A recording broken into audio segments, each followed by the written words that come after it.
On a humid August night in 1987, two high school seniors, Don Henry and Kevin Ives, while hiking in the woods of their nearby southern community, paid a terrible price for being in the wrong place at the wrong time. The facts in the case indicate that the two boys happened upon a transaction of some kind, involving a ring of longtime smugglers and billion-dollar drug profiteers. But the story doesn't end with the tragic deaths of these two young men or the years of pain and suffering caused their families. No, the story takes a turn toward the dark corners of government, where lies are routinely sanctioned by powerful men. You know, very early on, we knew that there was local corruption in law enforcement. And my parents received word that from a couple of law enforcement agencies that there was a hit contract out on my head. While my head was turned, I heard what sounded like a gunshot. If they can stick some garbage like this on me, then every American better be scared to death. The risk in everything that you do in this line of work. That's why the pay is so good. It's time for the American people to wake up and realize that unless they make government behave, that a very big criminal is going to join the ranks of the criminal, and that's called government.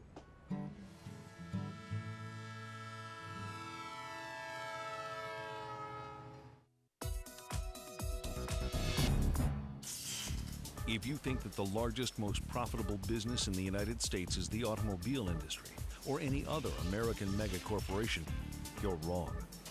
The illegal drug business generates revenues of over $140 billion per annum, more than any of the largest multinational corporations.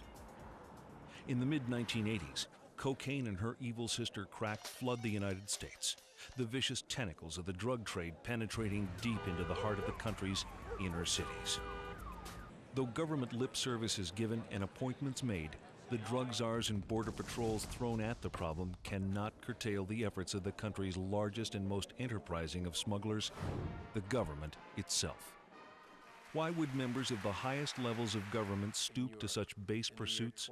The small town of Mena, Arkansas may hold the key.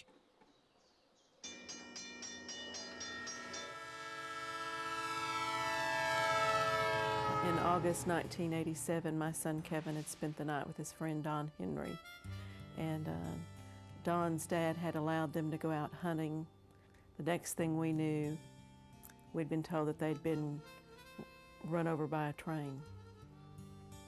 7th Judicial District Prosecutor Dan Harmon heads the initial grand jury. The chief deputy at that time ordered the scene worked as an accident against all apparent police policy.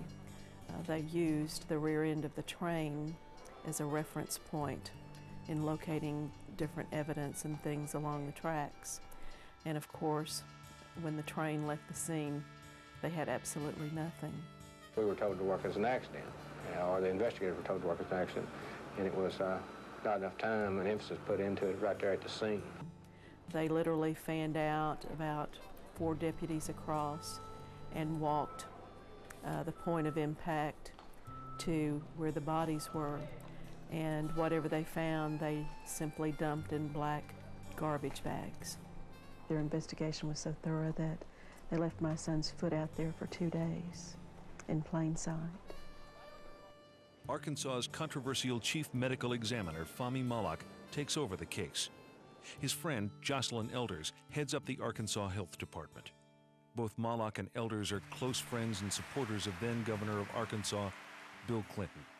Well, the explanation that the medical examiner had 3 weeks after the deaths was that they had smoked massive amounts of marijuana, had simply fallen asleep on the tracks and didn't hear the train coming. One of the things that we knew at that time, and they were lying in identical positions across the tracks, and certainly didn't add up to the fact that they were stoned out of their minds.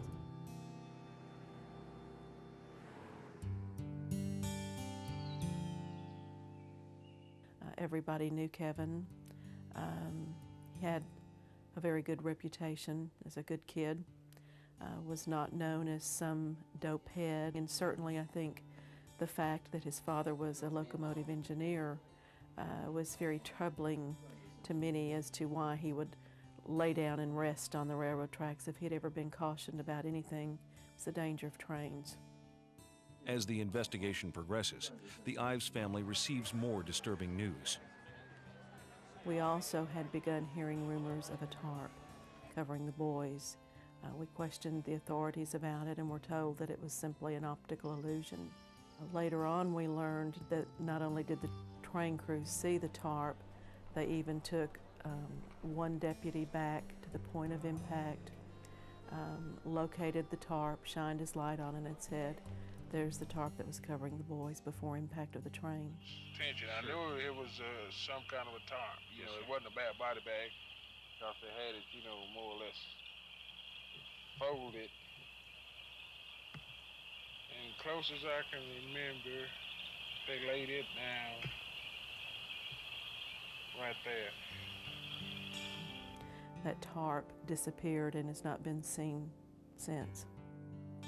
Bombarded by conflicting evidence and lies, the families do their best to cope with their grief.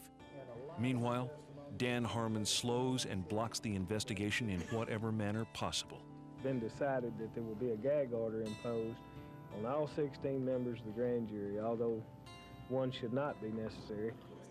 Whatever comes out of it, if someone's charged or not charged, the grand jury has done a tremendous job. We got absolutely no cooperation whatsoever from local or state officials. We were very frustrated and angry. We had been told to obtain court orders, which we did. The Little Rock Crime Lab defied a court order to supply the things that we were requesting in order to get a second opinion. Saline Memorial Hospital also defied a court order. And everywhere we went, we ran into a brick wall. Dr. Mallett, you know me. I have work to do. Doctor, no. This local news program breaks a story impugning the competence of the coroner, Fahmy Malak. Malak's friend and longtime associate, Jocelyn Elders, stands firmly behind him, blaming the press for irresponsible reporting. I really feel that Arkansas owes Dr. Malak a great debt and a real apology. Reports have also indicated that Malak lied in various trials when asked about his credentials. And my record speaks for itself. In an exclusive interview, Dr. Fahmy Malak defended his record. I never lied under oath. Never, never, never. But not all of Malak's former co-workers hold the same confidence. Philip Kaplan represents Malak's former assistant, Dr. Lee Beamer. Beamer is suing Malak for allegedly firing him without proper cause. Beamer previously revealed that Malak testified about autopsies he never conducted.